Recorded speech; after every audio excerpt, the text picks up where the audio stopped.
Hi everybody. I want to do an update on the Eastman kidnapping here in Zamboanga del Norte. First of all, I'd like to thank everybody for watching the video and all your comments, even the ones that called me dumbass or ignorant or whatever.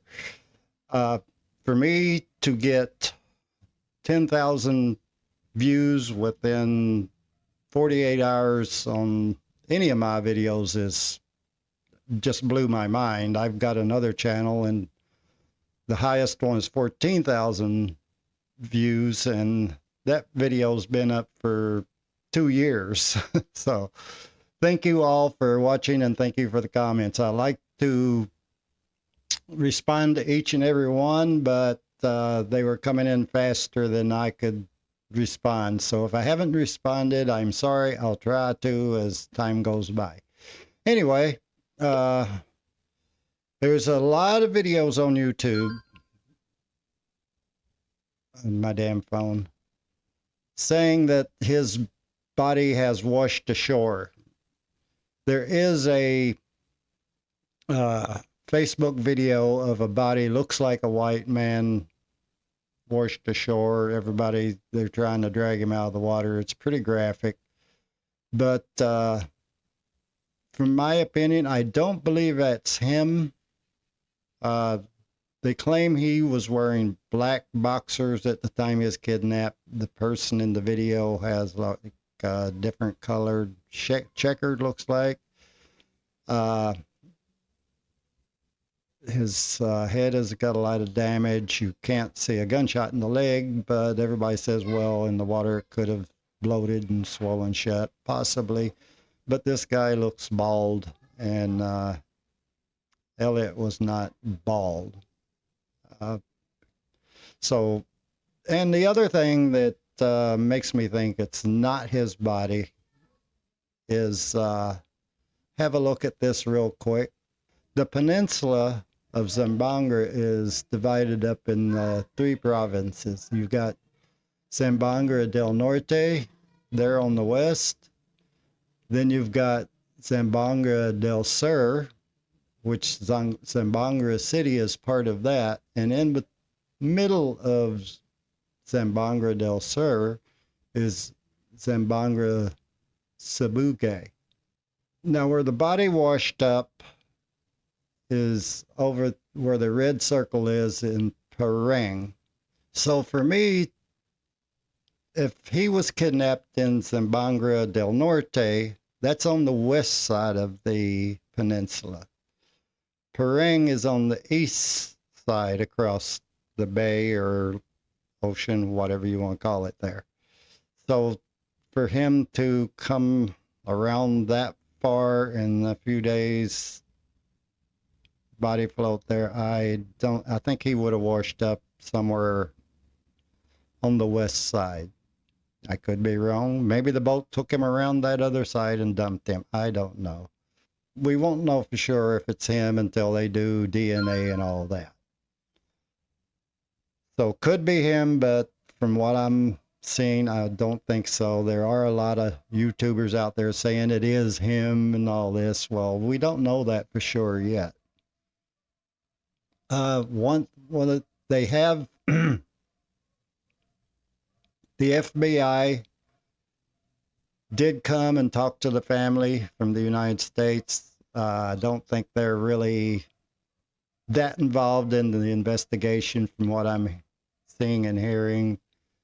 The Philippine authorities are handling most of that.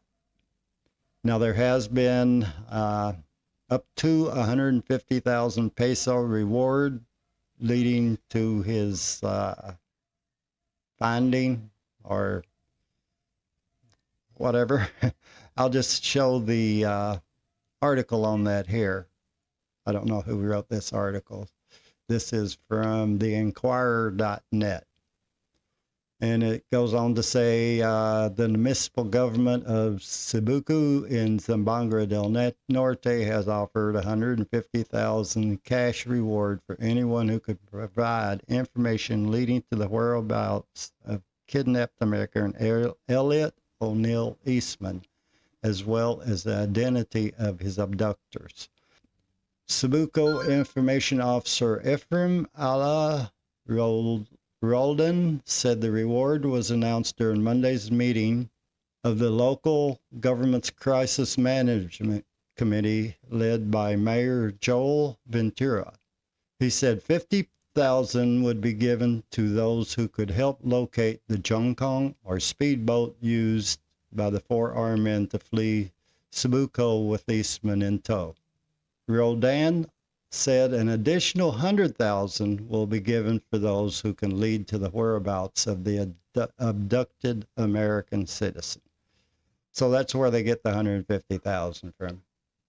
And it goes on to tell about his marriage to the Filipina, and he was shot in the leg, drug away. There's been no proof of life yet. The abductors have not put forward any demands. Brigadier General Romero Juan Macapaz, police director of the Bangasamoro Autonomous Region in Muslim Mindanao on Sunday, said he has ordered all police units in the region to intensify their intelligence operation amid speculations the abductors might have taken Eastman to Basilan. But Basilan Governor Jim Hadaman Salaman, in a statement on Monday, ruled out a possibility, saying, "Let it be known that Basilan has been declared free of Abu Sayyaf militants. Therefore, there are no more Abu Sayyaf or kidnappers in the province." He added the island province is saturated with government forces, including our friendly forces like the Moro National Liberation Front and the Moro Islamic Liberation Front. So there's that. Now there is another article here. This comes from the Philippine Star, or the Phil Star Global. Eastman case not kidnapping, government execs say. What they're saying, he wasn't kidnapped for ransom, he was abducted for other reasons, basically. The case of the American national Elliot Eastman is not a case of kidnapping for ransom, according to presidential peace advisor Carlito Galvez Jr.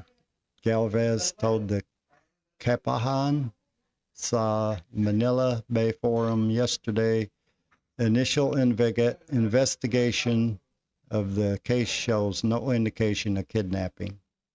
We don't know if it was due to a family feud or personal grudge, Galvez said. Now, there is another article here that kind of confuses me. This one is from Rappler, I think. Yeah, Rappler.com. It says FBI agents arrive in Zamboanga del Norte looking to Americans' abduction.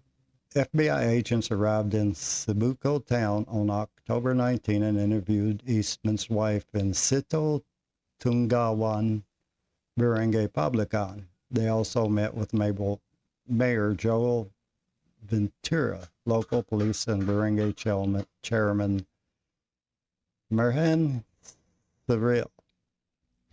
Forgive me if I'm not pronouncing those right.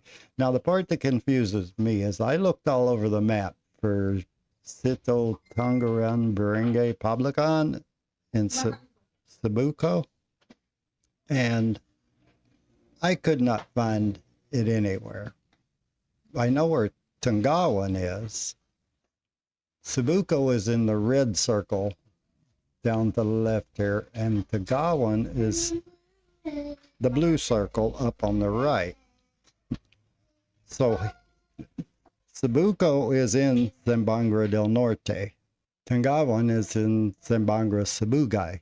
So maybe there's a area there with that name, but I looked over, I could not find it. So if he was taken from here, it's possible he could have been floated over here, but if he was taken from this area, he was not taken from Zamboanga del Norte. So maybe the writer was wrong, or maybe there's a spot there I'm not finding on the map. If you know, let me know. Now, this article also does say investigators are looking into reports that Eastman's abduction may be linked to his marriage to a local woman who was previously in a relationship with a Sabuco man who wanted her back. Now, I have heard rumors and speculation about love triangle stuff like that. I don't know. I'm not going to go into rumors and speculation about something like that. I don't know what's true, what's not. If I can't confirm it, I'm not going to really talk about it much. What we do know is he had converted to Muslim, married this girl, lived in a Muslim community. Okay, I had to stop and come back. I had a lot of background noise I had to take care of. So I believe this is an isolated incident. It's not really a kidnapping. I think he did piss somebody off. He was loan sharking, which, like a lot of people said in the comments, I don't know about this. I don't know that much about the Muslim religion, but people are saying that, a Muslim man is allowed to marry outside the religion, but a Muslim woman is not. Uh, he was loan sharking, which everybody says that's against the Muslim religion. If he converted, he broke the rules there. It's not a good idea to be loaning money in the Philippines in the first place. He was on YouTube showing how much money he spent. That can upset people. If he was loan sharking and he made somebody angry, he got angry and yelled at somebody, you don't do that here. Uh, as far as being politically motivated, the YouTuber that put that out kind of backtracked on that a little bit, and he come back and said that it was suggested he go to the city until the elections was over. And the thing about that article, it was a United States article saying that they kidnap foreigners at election time. And talking to Ann about that, she said she never heard of that. There is conflict, and some people do get killed in the elections here, but she's never heard of kidnapping to raise money for funds. I don't know. I think it probably was a grudge killing for some reason. Or kidnapping or abduction, whatever you want to call it. We don't know if he's dead yet or not. Nobody knows. As far as Mindanao being safe, Zamboanga del Norte, there are areas you don't go to. He was close to one of those areas. Most of those areas are in Sulu Islands and the other island that I mentioned earlier where they thought they took him, that the mayor said in the article he's not there. Those are places that the United States says definitely do not go to. Here where I'm at, they did downgrade that a little bit from the danger zone. It's still in the red zone. All of Mindanao is, but there's a lot of foreigners live here with no trouble. DeVille has lots of foreigners. Never have a problem there. I did do research before I came here. I looked at all the warnings and everything, and I looked at the past history, and a lot of that stuff has not happened here in a long time. You do see a lot of police presence here. You see the military here.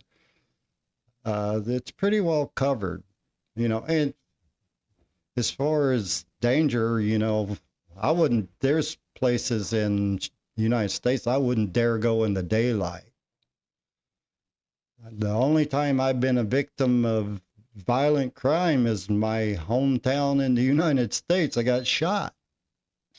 So I don't see where I'm in many more danger here than there. Maybe I am and I'm just stupid like some of you people say, or I don't see it. I don't feel any problem. The Muslim and Christian people that I've spoken to have all been very nice people. You can't judge a whole religion on what a few people do.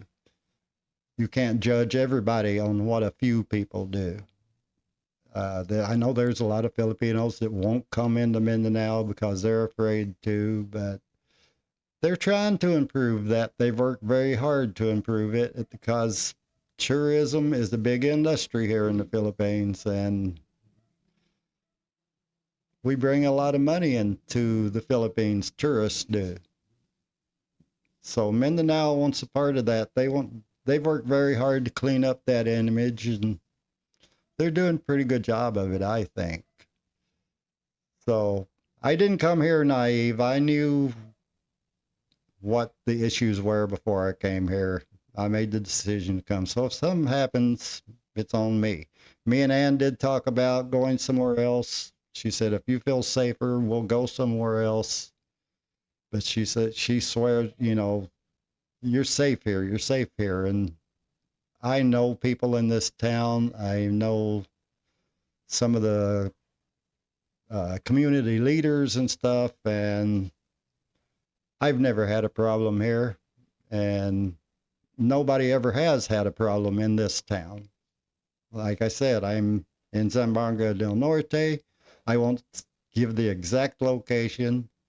It's somewhere between Ipil and Liloy, and it's never been a real issue here. It's been down in further south, Zamboanga City. People think if you're in Zamboanga del Norte, you're in Zamboanga City. You're not. It's a big province. I'm way north of Zamboanga City. I'm way north of where this guy was abducted. So I'm going to stick it out until I see evidence that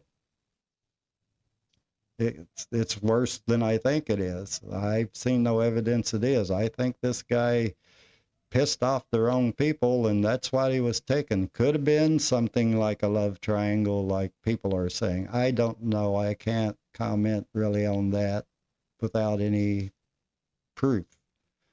So anyway, I want to thank everybody for watching. You want to call me a dumbass in the comments, go ahead.